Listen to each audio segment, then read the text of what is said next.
Welcome to Ask the Edmonds Cop. I'm Teresa Whipple here with Sergeant Shane Hawley, and this is a burning question. Always. Yes. Is it? Traffic. Oh, yeah, always. Yay. Never fails. More traffic questions. And this actually came from a reader, Jim Hardkey. Thank you, Jim, for this question. Yeah. It is related to the Five Corners Roundabout.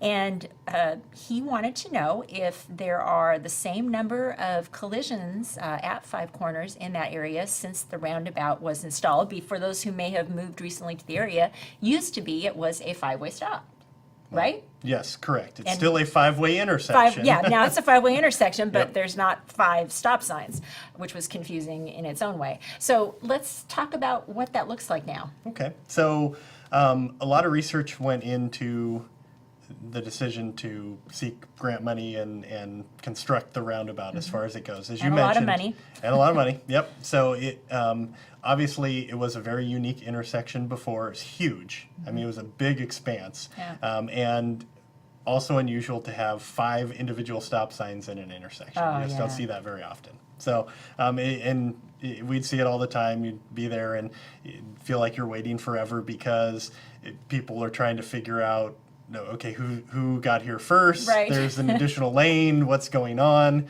So it was kind of confusing. The actual question, thank you, Jim, came in was, okay, did we have more collisions then, or do we have more collisions now? The study that was done of collisions prior to the roundabout coming in, so we looked at a 4-year period, and it averaged 2 per year.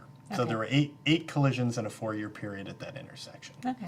And then since it's been put there, which was 2016, I think, somewhere around there. So we have, if we look at basically period since then, we've had 5, and that's a 3-year window. So it actually works out to 1.67. Okay. So it's a slight decrease. If you round up for you math people, you're essentially looking at the same collision rate, slightly lower. But when I talked to the traffic engineer, he pointed out some interesting things which were the real driving factor behind the roundabout. Right. And that's improved traffic flow, and especially pedestrian safety. Yeah.